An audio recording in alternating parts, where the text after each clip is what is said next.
Bismillahirrahmanirrahim. Assalamualaikum warahmatullahi wabarakatuh. Selamat pagi anak-anak semua. Gimana kabar kalian hari ini? Alhamdulillah sehat semua kan? Sudah pada sarapan? Sudah Bu, alhamdulillah sepertinya bangkunya terlihat sudah penuh. Berarti yang kemarin izin tidak masuk, ada yang sakit. Alhamdulillah hari ini bisa mengikuti pembelajaran. Kembali lagi hari ini bersama dengan Bu Rofi untuk melanjutkan pembelajaran Akidah Akhlak kelas 3. Nah, baiklah anak-anak semuanya. Sebelum memulai pembelajaran pada pagi hari ini, mari kita berdoa bersama-sama untuk mengawali pembelajaran hari ini. Sudah siap? Sudah. Berdoa dimulai. Selesai. Alhamdulillahirrabbilalamin. Semoga dengan doa tadi kita semua diberikan kemudahan, kita diberikan kelancaran untuk sama-sama belajar pada pagi hari ini. Sudah siap anak-anak? Sudah. Nah, sebelum kita lanjut ke inti pembelajaran atau pembahasan mengenai materi yang akan kita bahas tentunya pada pagi hari ini, Ibu absensi terlebih dahulu ya. Ya. Hari ini apakah semua masuk? Masuk Bu, alhamdulillahirrabbilalamin. Jadi semuanya masuk, alhamdulillah. Semuanya masuknya dalam keadaan sehat kan? Ada yang flu, tidak apa-apa pakai masker saja ya Dinda. Ya, nah alhamdulillahirrabbilalamin hari ini kelas 3 personilnya lengkap semua. Nah, jadi hari ini kita bisa belajar bersama-sama. Anak-anak, hari ini kita akan belajar tentang, ya benar sekali Putra, hari ini kita akan belajar tentang syukur nikmat. Nah, tetapi sebelum itu, ada yang ingat tidak? Minggu lalu kita belajar tentang apa ya? Belajar tentang kisah Nabi Ismail. Kira-kira Nabi Ismail itu anaknya atau putranya siapa?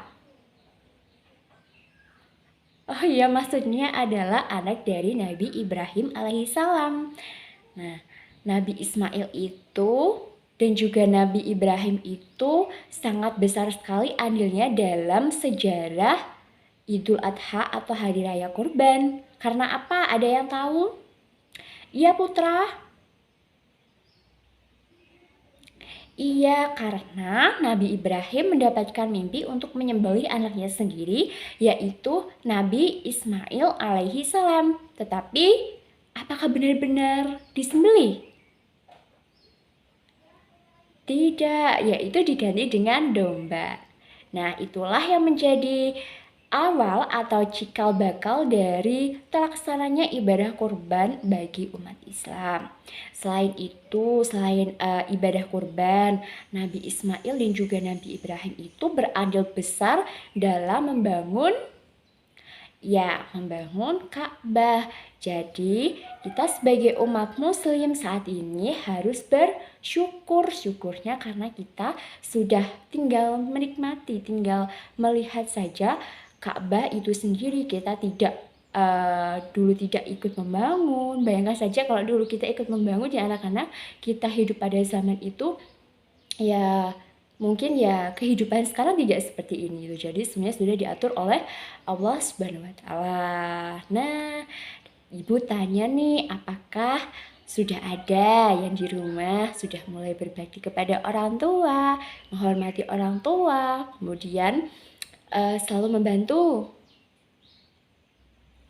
Iya Shaina, hari ini sebelum berangkat ke sekolah kata Shaina dia membantu untuk mencuci piring. Oke, Nah, kaitannya tadi kan Ibu sudah menyinggung tuh kalimat kita harus bersyukur dalam proses apa ya? Kita harus bersyukur dari sejarah Nabi Ismail, yaitu kita bisa melihat dan tinggal menikmati Ka'bah saat ini untuk beribadah dan kita memiliki kiblat. Hari ini kita akan belajar tentang syukur nikmat. Kita jargon dulu yuk. Oke, sudah siap supaya lebih semangat ya. Kelas 3, hebat, hebat, hebat. Yeay. Oke. Oke, Ibu akan menyampaikan tujuan pembelajaran. Tujuan pembelajaran kita pada kesempatan kali ini yang pertama, melalui kegiatan membaca, siswa mampu memahami makna syukur nikmat dengan baik. Kemudian yang kedua, melalui kegiatan mendengarkan, siswa mampu melaksanakan sikap syukur nikmat dalam kehidupan sehari-hari dengan baik. Tadi malam, apakah sudah ada yang membaca mengenai materi ini? Sudah, Bu. Nah, kalau tadi malam sudah belajar tentang materi syukur nikmat, diharapkan hari ini bisa lebih memahami. Kira-kira anak-anak bagaimana ya caranya kita bersyukur atas limpahan rezeki yang diberikan oleh Allah Subhanahu wa taala? Bersedekah, menyinfakkan pada hari Jumat. Ya, benar sekali. Itu salah satu atau beberapa cara yang bisa kita lakukan sebagai ungkapan rasa syukur. Nah, tetapi sebelum kita membahas lebih lanjut bagaimana cara kita untuk bersyukur padahal kita itu hidup pas-pasan. Gini anak-anak, perlu Ibu tekankan terlebih dahulu bahwa kita itu bersyukur itu bukan dalam konteks gimana ya? Kita itu meskipun dalam kehidupan yang serba berkecukupan ataupun kehidupan yang serba berkekurangan mungkin ya, itu juga haruslah bersyukur. Jadi bersyukur itu bukan hanya saja kalau kita sedang kaya.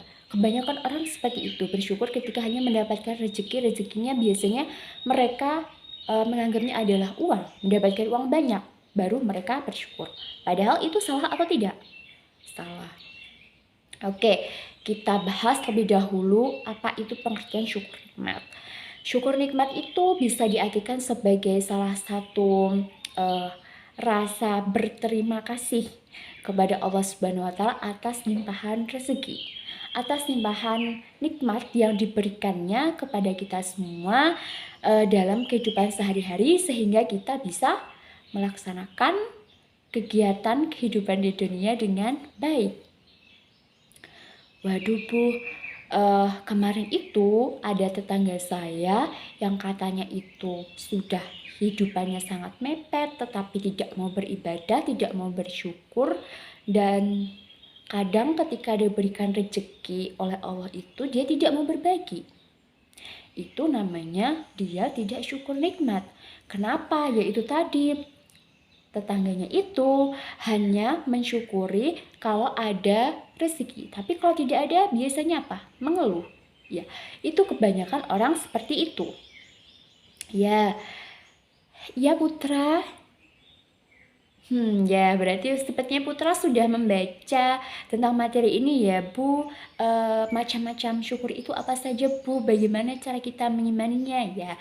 Ya itu adalah beberapa poin yang akan kita pelajari pada kesempatan kali ini.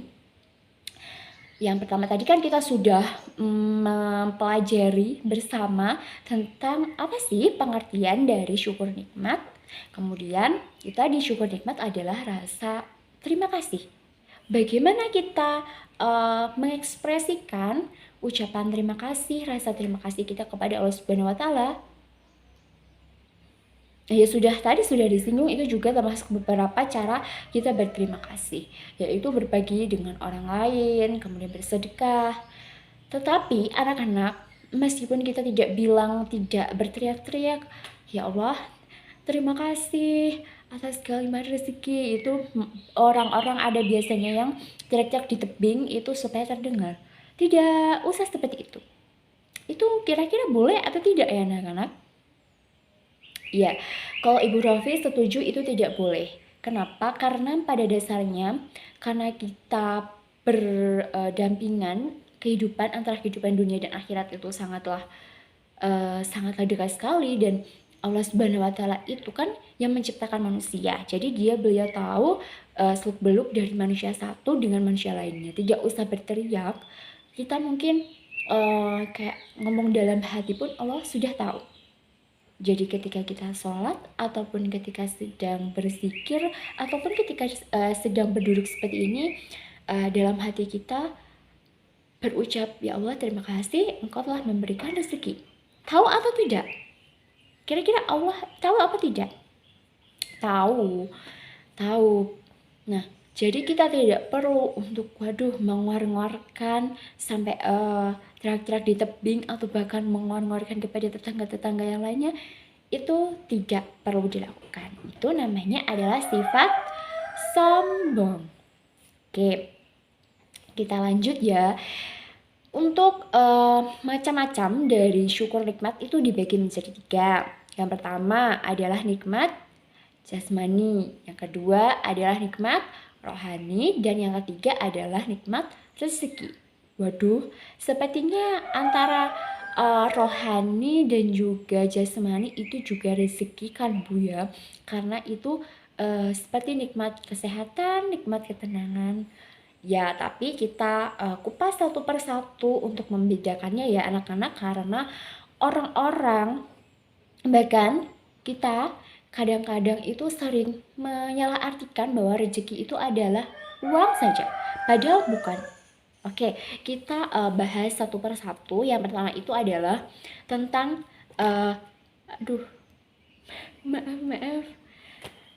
maaf ya anak-anak, ada sedikit problem ada sedikit grogi, tidak apa-apa. Oke, yang pertama kita bahas tentang nikmat jasmani. Nikmat jasmani itu biasanya berkaitan dengan tubuh, tentang kenikmatan tubuh, rezeki tubuh yang diberikan Allah Subhanahu wa taala kepada kita. Contohnya apa saja Bu ya? Karena berkaitan dengan jasmani berarti berkaitan dengan tubuh kita, yaitu misalnya ketika kita lahir, kita diberikan alat pernafasan, kemudian alat pencernaan, kemudian alat peredaran darah, dan lain sebagainya, itu secara lengkap.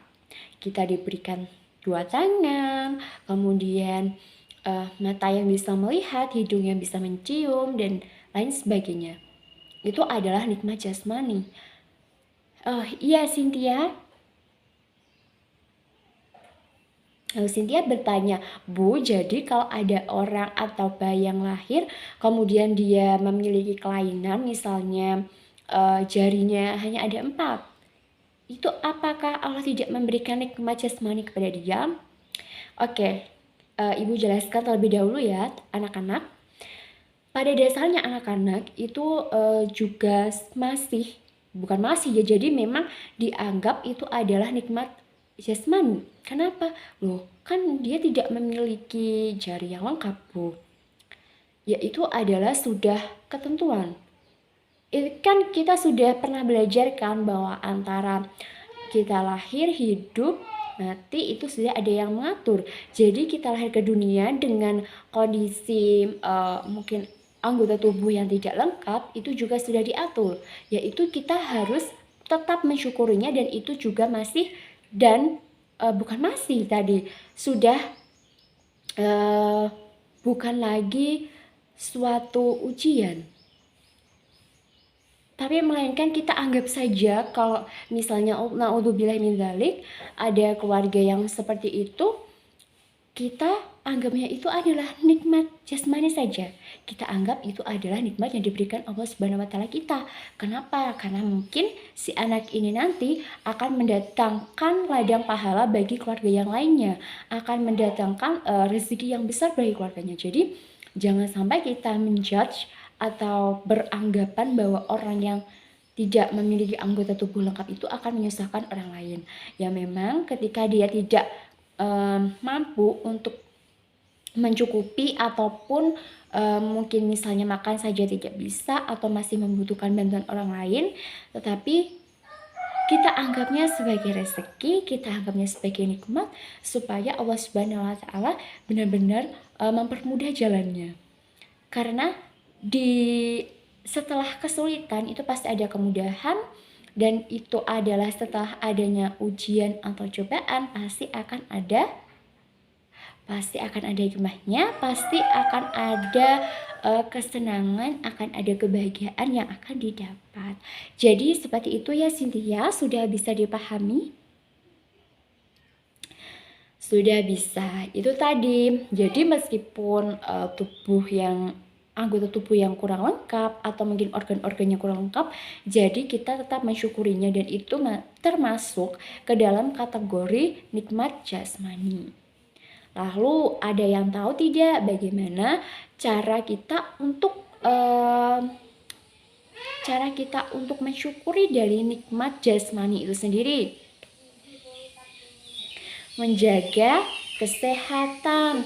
Ya, benar sekali, karena ada kaitannya dengan tubuh, maka kita harus menjaga kesehatan tubuh, menjaga kebersihan tubuh, kemudian mengonsumsi makanan sehat yang mampu menopang jasmani atau tubuh kita supaya tidak sakit. Nah, itu ada beberapa cara. Ada cara lain lagi, yaitu karena pada dasarnya itu tadi jasmani itu adalah pemberian, semuanya itu adalah pemberian dari Allah Subhanahu wa Ta'ala, maka kita harus beribadah, kita harus berzikir dan bertawakal kepadanya. Loh, bukan kita bisa hanya untuk mengonsumsi makanannya sehat, olahraga secara teratur saja, Bu. Tidak perlu, karena itu jasmani, tidak perlu adanya campur tangan Allah. Kadang mungkin bagi Islam yang masih Islam KTP itu menganggapnya seperti itu, tetapi itu tidak benar. Kenapa? Karena pada dasarnya kita harus mengembalikan sesuatunya kepada Allah Subhanahu wa Ta'ala, supaya kita bisa bersyukur itu tadi dengan nikmat jasmani yang diberikan. Jadi kita harus tetap beribadah, kemudian harus tetap berzikir supaya kita tetap diberikan kenikmatan jasmani tersebut. Nah, ya Putra, ya mengucapkan alhamdulillah. Jadi jangan lupa anak-anak, biasanya kan bersyukur itu identik sekali dengan alhamdulillah. Itu memang benar bahwa dengan mengucapkan alhamdulillah itu artinya kita bersyukur atas segala sesuatu yang diberikan Allah kepada kita. Itu beberapa cara yang bisa kita lakukan supaya kita bisa bersyukur atas kenikmatan jasmani yang diberikan oleh Allah Subhanahu wa Ta'ala kepada kita. Sampai di sini ada yang ingin ditanyakan? Belum, Bu. Jadi bisa dilanjut anak-anak? Bisa. Oke, kita lanjut ke yang kedua. Tadi kita akan membahas tentang nikmat rohani. Nikmat rohani, roh berarti dikaitkan dengan adanya keterkaitan antara orang yang masih hidup dengan orang yang sudah meninggal. Karena kalau jasmani kita, tubuh kita tidak ada roh, itu kan kita tidak bisa apa-apa, ya kan anak-anak? Nah, jadi roh itu berkaitan dengan jiwa, berkaitan dengan seperti yang menggerakkan jasmani itu. Nah, seperti apa contoh dari nikmat rohani sendiri? Nikmat rohani itu kalau menurut Bu Rofi itu merupakan salah satu nikmat yang sepertinya nomor satu. Kenapa? Kalau orang yang sudah tidak memiliki kenikmatan, sudah tidak diberikan kenikmatan jiwa, hati, ruhnya itu, kehidupannya pasti Ibu Rofi yakin dia tidak akan tenang. Meskipun di depan banyak orang dia akan terlihat senang atau tersenyum, tetapi pada dasarnya di dalam dirinya, di dalam ruhnya dia itu tidak tenang. Kenapa? Mungkin karena terlalu banyak beban masalah, ataupun ya putra lagi nih. Dalam kehidupan sehari-harinya dia tidak beribadah kepada Allah Subhanahu wa Ta'ala. Ya anak-anak, benar yang dikatakan Putra, biasanya untuk nikmat rezeki bukan nikmat rezeki yang harta benda ya, tapi ini adalah nikmat rezeki ruh, yaitu biasanya orang yang tidak melaksanakan ibadah kepada Tuhannya, karena Tuhan kita adalah Allah, dia tidak akan tenang menjalani kehidupannya. Dia tidak akan bagaimana ya, sepertinya ada yang salah saja yang dari yang dilakukan itu. Jadi merasa ada yang kurang, jadi dia ingin hal yang lebih dari itu seperti itu. Jadi nikmat roh itu biasanya adalah nikmat ketenangan batin anak-anak semuanya. Ketenangan batin yang bisa kita dapatkan dengan cara kita mendekatkan diri kepada Allah Subhanahu wa taala. Misalnya ketika kita sholat, kita zikir terlebih dahulu, kita membaca Al-Quran, kita bersolawat dan lain sebagainya, pasti itu akan menimbulkan ketenangan sendiri. Jadi ketika kita memberikan asupan-asupan energi positif dari kegiatan beribadah itu, roh itu akan tenang. Kenapa? Karena pada dasarnya saat roh dititipkan saat umur 4 bulan itu di kandungan, itu kan sudah ada perjanjian dari Allah Subhanahu wa taala. Dia sudah diperlihatkan oleh Tuhannya kalau dia sanggup untuk menjalani kehidupan di dunia, dia sanggup menerima berbagai kenikmatan ataupun berbagai kesulitan, dia akan lahir. Atau tidak, meskipun dia terlahir tapi perjanjiannya dia sudah tidak kuat, maka ya wallahu alam kehidupannya di dunia itu tadi dia tidak akan tenang. Dia akan merasa serba kekurangan padahal kehidupannya berkecukupan. Itu banyak sekali dialami. Contohnya seperti ini, misalnya itu kan ada pedagang di pasar itu kan ya, dia itu barang dagangannya banyak sekali, kemudian dia memakai perhiasannya sangat banyak, tetapi dia seperti orang yang linglung, dia itu seperti orang yang tidak sehat, padahal dilihat dari luarnya dia seperti orang sehat. Itu sepertinya yang tidak tenang adalah rohnya. Kenapa? Karena ketika diberikan kenikmatan, si pedagang tersebut tidak pernah mensyukurinya. Dia mungkin malah biasanya kalau orang pedagang-pedagang itu mungkin ya wallahu alam, bukannya kita suuzon, tapi mungkin ada hal-hal negatif yang terlibat di dalamnya supaya dagangannya itu ramai.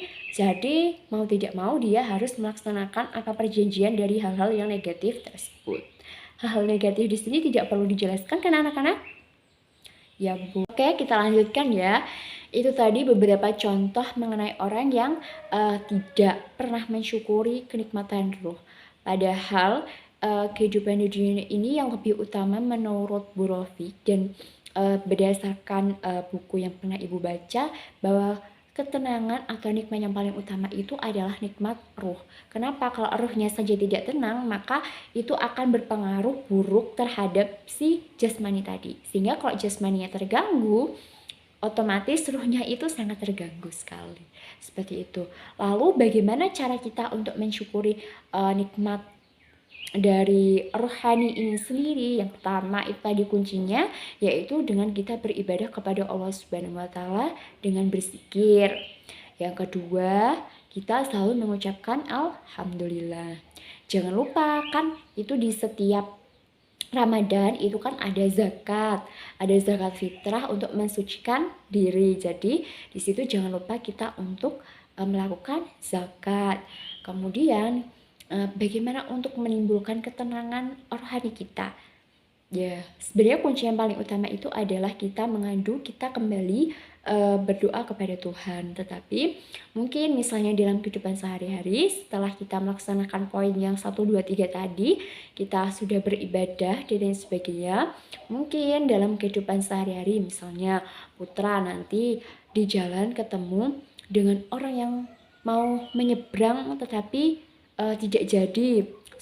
Biasanya kan ibu-ibu itu sudah menyalakan lampu untuk belok ke kanan tapi belum nyampe ke kiri, dan putra sangat sebal ketika dibonceng oleh ayahnya ya melihat orang itu. Dan tapi putra tidak boleh marah, tapi putra tidak boleh dendam. Tapi kita harus mengusahakan untuk bersabar dan mengikhlaskan. Jadi dengan sabar, dengan ikhlas, insya Allah rohani kita akan tenang, akan tentram. Baiklah anak-anak, sampai di sini ada yang ingin ditanyakan? Belum Bu, waduh, sudah ngomong panjang kali lebar kali tinggi. Iya Cynthia, berapa banyak atau berapa luas rezeki yang diberikan oleh Allah, baik itu dari nikmat jasmani, rohani, maupun nanti dari nikmat rezeki yang akan kita bahas. Kalau dibayangkan seberapa banyak, itu wallahu alam, karena kita lihat dulu dari seberapa banyak manusia di muka bumi, kemudian mulai dari hal-hal kecil hingga ke hal-hal yang besar, itu kan Allah Subhanahu wa Ta'ala selalu memberikan nikmat rezeki. Kalau dihitung mungkin tidak sesuai nalar kita, tidak akan sampai gitu ya. Ya. Oke. Sudah bisa dipahami Cynthia? Jadi tidak perlu kita membayangkan seberapa banyak, seberapa besar nikmat yang diberikan oleh Allah atau rezeki yang diberikan oleh Allah, tetapi entah itu besar atau kecil, itu kita harus tetap bersyukur. Jadi kalau diberi rezeki yang besar baru bersyukur, kemudian kalau diberi nikmat rezeki yang kecil, kita aduh kok hanya segini, biasanya hanya mengeluh. Itu tidak boleh. Baiklah, sampai di sini bisa dilanjutkan. Putra sudah sangat semangat untuk bertanya tentang tugas. Oke. Nanti tugasnya setelah poin ketiga atau angka ketiga. Materi pembahasan ketiga maksudnya akan kita bahas, yaitu mengenai nikmat rezeki. Nikmat rezeki, waduh, itu tadi antara kedua itu tadi apakah bukan rezeki Bu? Ya, itu termasuk rezeki, tapi untuk konteks yang akan kita bahas ini bukan rezeki tentang dari sisi jasmani maupun rohaninya, tapi sisi dari harta benda. Nikmat rezeki itu adalah nikmat ataupun apa ya, rezeki itu nikmat itu kan adalah suatu karunia, suatu ya, rezeki tidak bisa diibaratkan dengan apapun, tapi pada dasarnya untuk nikmat rezeki ini berkaitan dengan harta benda. Sebagai ucapan rasa syukur kita diberikan harta benda seperti mobil, motor, kemudian rumah, kemudian baju-baju, mungkin handphone, televisi, dan lain sebagainya yang diberikan oleh Allah Subhanahu wa Ta'ala kepada kita. Nah, bagaimana cara mensyukurinya? Karena itu adalah nikmat rezeki yang hitungannya adalah bisa dilihat dengan mata kepala kita. Bagaimana cara kita untuk mensyukurinya? Cara kita, yang pertama kita harus bersedekah. Itu kan ada sedekah biasanya. Kemudian ada kita melakukan zakat harta benda ya, atau zakat mal itu. Kemudian kita harus misalnya ada orang yang memerlukan bantuan dari rezeki kita, misalnya ada tetangga kita yang tidak memiliki motor, kemudian dia mau bepergian ke pasar. Nah, si beliaunya ini minta tolong, kita harus mengantarkan. Itu juga termasuk ucapan atau ungkapan rasa syukur kita atas nikmat rezeki. Jadi misalnya kita memiliki rezeki yang berlimpah, kita juga harus berbagi. Ada contoh lagi nih anak-anak, misalnya ada tetangga yang banyak, ada misalnya sanak saudara kita yang tidak memiliki televisi, kemudian dia ingin melihat televisi, ya sudah, kita ajak saja untuk menonton televisi bersama. Itu adalah beberapa cara yang bisa dilakukan untuk mensyukuri dari nikmat rezeki itu tadi.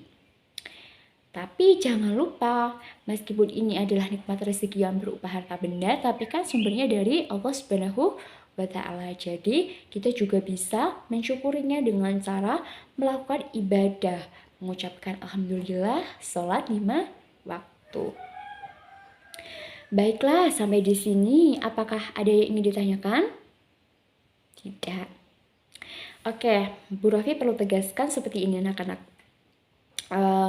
Biasanya itu kan Allah memberikan kadar atau presentase rezeki yang berbeda-beda bagi setiap umatnya. Benar atau tidak?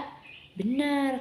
Ada orang yang misalnya itu bekerjanya hanya asal-asalan doang, tapi diberikan rezeki yang berlimpah.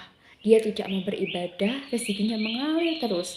Tapi ada lagi orang yang bekerja keras tetapi hidupnya masih pas-pasan saja.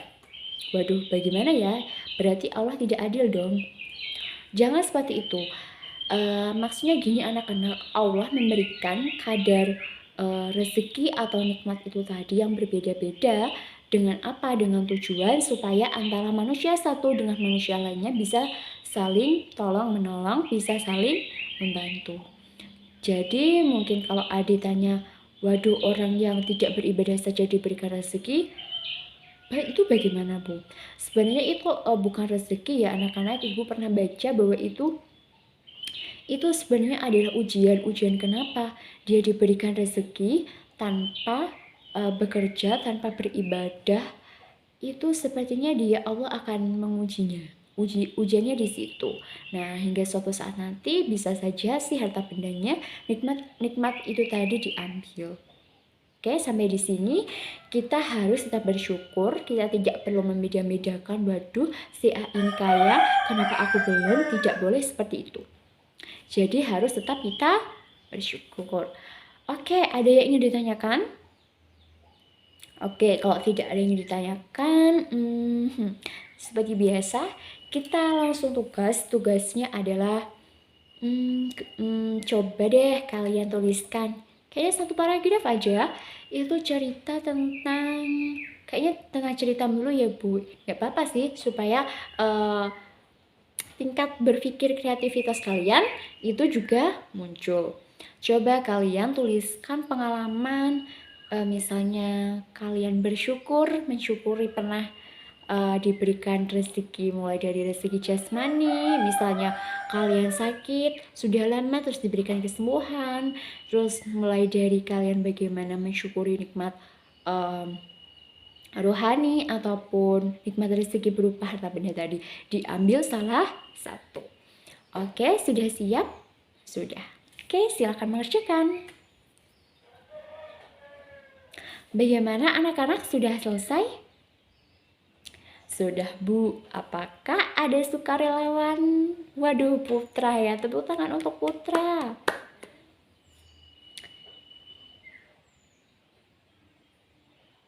Wah, hebat sekali ya. Putra bersyukur dulunya yang jarang beribadah terus hatinya amburadul. Apa ya amburadul itu adalah dia tidak tenang meskipun dia bermain dengan teman-temannya, tapi dia merasa lebih tersinggung. Tapi setelah rajin beribadah akhirnya tidak. Waduh, selain Putra nih ada lagi nggak yang ingin maju? Ya, silakan Bunga. Oke, beri tepuk tangan untuk Bunga. Masya Allah, hebat sekali ya. Si Bunga ayahnya baru membeli motor, kemudian mengadakan tasyakuran, dibagi-bagikan, makanan dibagi-bagikan kepada tetangga. Itu adalah beberapa cerita dari teman kalian. Karena waktu juga sudah mepet, kita langsung melakukan apa ya?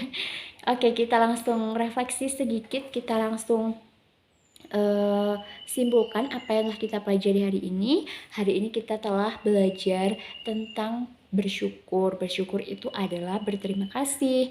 Kemudian nikmat dari Allah itu apa saja? Berupa tadi nikmat rezeki, harta benda, nikmat rohani, dan nikmat jasmani. Cara mensyukurinya dengan terutama beribadah, mengucapkan alhamdulillah, dan saling berbagi. Baiklah anak-anak, Ibu rasa cukup untuk pembelajaran kali ini. Apakah ada yang ingin ditanyakan? Belum. Oke, jadi jangan lupa tugasnya di rumah itu kan ada tugas rumah untuk menjawab pilihan ganda Romawi 1, 2, dan 3. Itu silakan dikerjakan semua. Minggu depan silakan dikumpulkan. Jangan lupa untuk mempelajari materi selanjutnya ya anak-anak tentang Asmaul Husna. Oke, sekian pembelajaran kita hari ini. Semoga bermanfaat. Semoga kita mendapatkan kemudahan dan kelancaran untuk belajar dan juga untuk mencari rezeki. Alhamdulillah. Guys, sekian. Wassalamualaikum warahmatullahi wabarakatuh.